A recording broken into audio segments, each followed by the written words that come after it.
Do Boletim Focus. Eu converso agora com a Andréa Ângelo, estrategista de inflação da Warren Investimentos. Andréa, seja muito bem-vinda. É sempre um prazer ter você aqui. Olá, bom dia, Victor. É um prazer estar aqui com você. Andréa, queria começar te perguntando exatamente sobre essas projeções de inflação. Claro que é uma redução residual, né, de 0,01 ponto em relação àquilo que a gente tinha projetado na semana passada, mas eu queria entender se isso modifica ou pelo menos ratifica de alguma forma aquela perspectiva apontada pelo próprio comunicado do Banco Central, né, acerca dessa possibilidade de iniciar um ciclo de cortes na próxima reunião do Comitê de Política Monetária em março. Boa pergunta. E já de bate-pronto falo que ratifica, assim, é um Focus que não mexeu muito a hora que você olha na primeira imagem ali, mas acho que vale dizer que essa primeira reação do 3,99 é importante, porque você está furando o 4, né? Então é uma perspectiva que você está caminhando ali para uma inflação mais baixa de 2026. Um ponto que pode ser é que no IPCA 15 de janeiro da semana passada, ele veio abaixo das expectativas do mercado. Então, obviamente que pode ter um pouco dessa inflação corrente melhor, colocando nesse número do Focus, embora tenha mexido um pouquinho. Mas o meu olhar para o relatório de hoje veio no 2027, Vitor. Quando a gente pega o 3,80, ele está lá estável na mediana. Mas tem um outro ponto que chamou atenção dentro do relatório, é que a projeção do IPCA de 2027, na média dos últimos 5 dias, foi para 3,66. E no relatório da semana anterior, ela estava parada em 3,80 também. O que isso quer dizer? Que parte dos analistas de mercado que ajustaram a sua projeção nessa última semana, a média dessas projeções ajustadas foi para 3,66, ou seja, está havendo uma inflação até mais baixa para o horizonte de 2027, que é o horizonte de política monetária do Banco Central. Por isso que eu falei, olha, de bate-pronto te digo que sim, esse relatório Focus ratifica o movimento que o Banco Central quer fazer de reduzir a taxa de juros na sua próxima reunião em março. Andréa, pegando exatamente um gancho nessa sua leitura, quando você fala sobre o horizonte relevante, se essas projeções do Banco Central, né, feitas pelo Banco Central, que a gente viu contido inclusive no comunicado que manteve, né, que explicava as razões pela manutenção da taxa inalterada na última reunião, a gente tinha uma inflação projetada pela própria autoridade monetária de 3,2%. O mercado projetando em 3,8%, portanto, ao fim, né, de 2027. Claro que o horizonte relevante, a gente está falando do terceiro tri um pouquinho antes disso. Mas, novamente, pensando em uma inflação ainda teoricamente desancorada pela leitura do próprio mercado, essa leitura ela não tornaria contraproducente o Banco Central ter antecipado, por exemplo, uma decisão de corte de juros em março? Olha, o que surpreendeu o mercado foi realmente ele ter dito com todas essas palavras que vai reduzir em março. A redução já era esperada que acontecesse, certo? Então, assim, ele ser explícito, isso nunca, poucas vezes aconteceu em bancos centrais e em outros tipos de comunicado.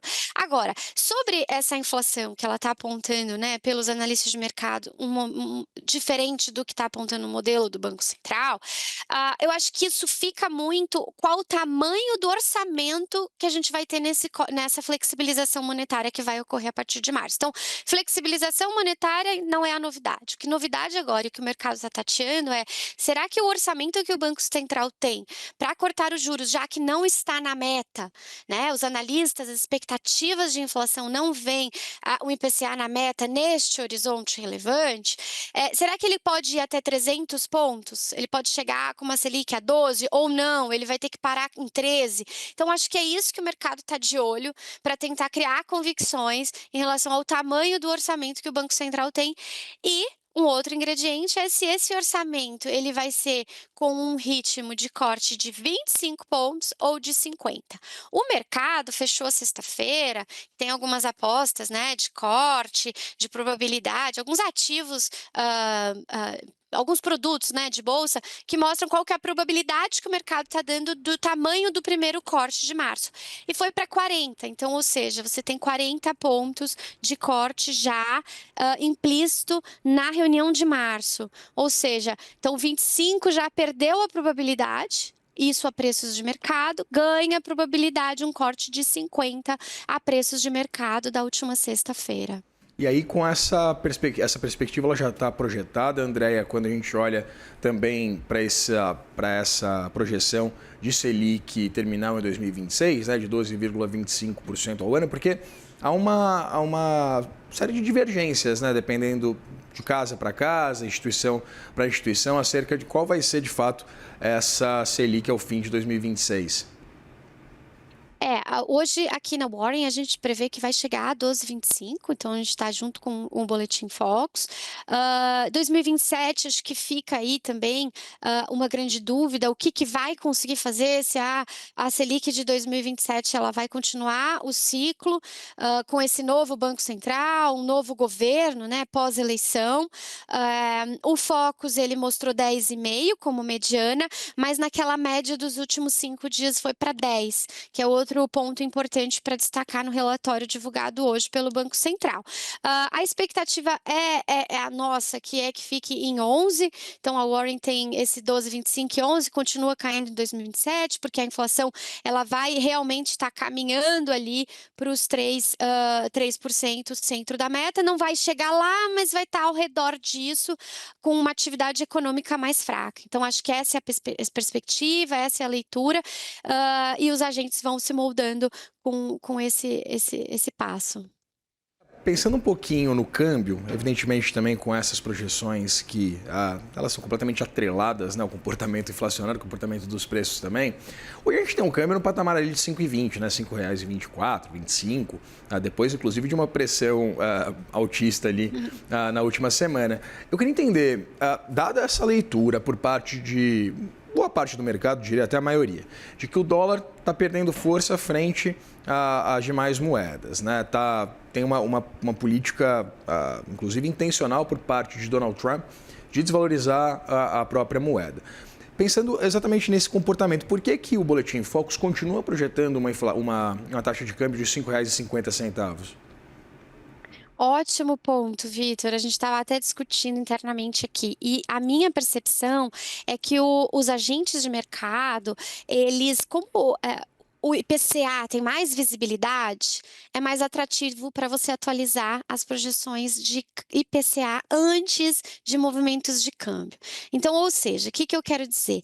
Acho que se esse câmbio de tela ficar em 5,25, 5,20, em torno disso, mais umas 2 semanas, eu ouso dizer que nós vamos ver primeiro o IPCA desacelerando, ou seja, caindo mais o 2026, né?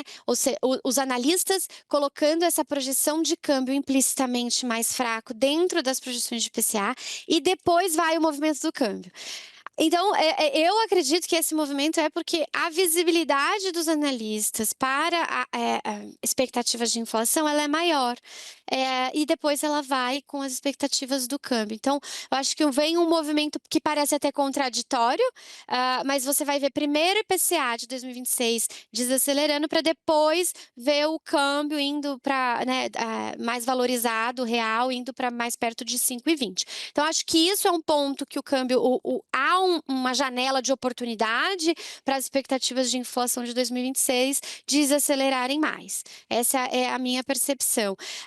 Então, assim, até a gente revisou as projeções de inflação aqui na Warren na sexta-feira para o IPCA de 2026, de 4,40 para 4,20, e a maior parte dessa revisão foi porque nós já estamos incorporando um câmbio mais fraco na inflação de 2026. Mas a projeção de vocês para a inflação é superior, né? Inclusive a feita pelas instituições ouvidas, pelo menos por essa mediana, né? Das instituições ouvidas pelo Banco Central. André, eu queria entender quais são os riscos que vocês apontam exatamente para essa contaminação e ter uma taxa mais elevada, né? Mesmo que dentro ainda do intervalo de tolerância, mas mais longe do centro da meta. Olha, o principal fator é a projeção de serviços. Então, os serviços seguem muito rígidos dentro da inflação, mostrando um mercado de trabalho ainda pujante, economia aquecida. Dificilmente a gente vai conseguir ver serviços ali caminhando para perto de 4 ou próximo a isso, que é o que o IPCA headline, né, o IPCA geral, está indo. Então, e por quê? Quando a gente pega os modelos que mostram o que explica esse serviço muito rígido, a gente vê a parte de salários. Então, a PNAD da última sexta-feira, ela mostrou ali que os salários, eles estão sendo ajustados em 2,2% no trimestre. Isso é bastante alto, até mais alto do que o trimestre anterior, que a gente viu um ajuste sazonal acontecendo de 1,1%. Então, esses salários muito fortes, essa renda, reajustes que a gente acompanha, de indicadores mostrando quantos por cento dos reajustes em cada setor foram acima da inflação. Então, a gente viu dezembro isso acelerando, e janeiro a perspectiva é que os reajustes, né, que foram acontecendo, e as negociações com algumas classes, elas ocorreram acima da inflação e de forma bastante alta. Então, mais setores ali reajustando acima da inflação do que abaixo, ou seja, dando um reajuste real forte. Isso tudo mostra uma perspectiva de demanda mais forte, e aí você não tem uma força contrária ali de curto prazo que ajude esses preços de serviços a desacelerarem. Então, a gente vê um movimento de serviços na inflação de 2026 ainda muito rígido, uma inércia muito alta, né? Inércia é quando a gente coloca aquela inflação passada e extrapola para frente nos preços. Então, esse acho que é um principal fator de destaque, de diferença da projeção da Warren em relação ao mercado. Um outro fator é que a gente vê que o clima já não vai ser tão benéfico assim nos preços dos alimentos. Então, o primeiro semestre, sim, bastante tranquilo, é a perspectiva, mas a partir do segundo semestre, não. Então, em relação ao que a gente viu e tivemos de aumento de preços em 2025. Um grande fator são as carnes. Então, os preços de carnes ali, por conta de oferta mais restrita aqui no país, isso também vai pressionar a carne bovina. E aí, pressiona a carne bovina, as outras proteínas também vão junto, né? Preços de leite, do setor de laticínios, preços de arroz, feijão, desse tipo de grãos que tem uma importância muito grande na cesta do consumidor, eles vêm de um patamar muito baixo. Então, os modelos indicam que com esses preços de commodities, a gente vê reajustes maiores ali também em meados do ano, nessas segundas safras ali de feijão e arroz. Então, essa é a perspectiva, mas na parte de câmbio, não. A gente já incorporou um repasse de câmbio mais forte, porque os modelos aqui indicam que uma atividade econômica, que ela está forte, e com produtos chineses entrando como um grande competidor aqui, está fazendo os varejistas ajustarem o preço e repassarem esses valores ali mais baixos no curto prazo. Pois é, né, André? Você comentou o prato básico do brasileiro: arroz, feijão, bifinho, poxa vida. Tudo mais caro, então, perspectiva pelo menos, em 2026. Conversei com o André Ângelo, estrategista de inflação da Warren Investimentos. André, muito obrigado pela disponibilidade de conversar com a gente. Obrigado, o prazer é todo meu, e até a próxima, Até Vitor. mais. Ficamos à disposição.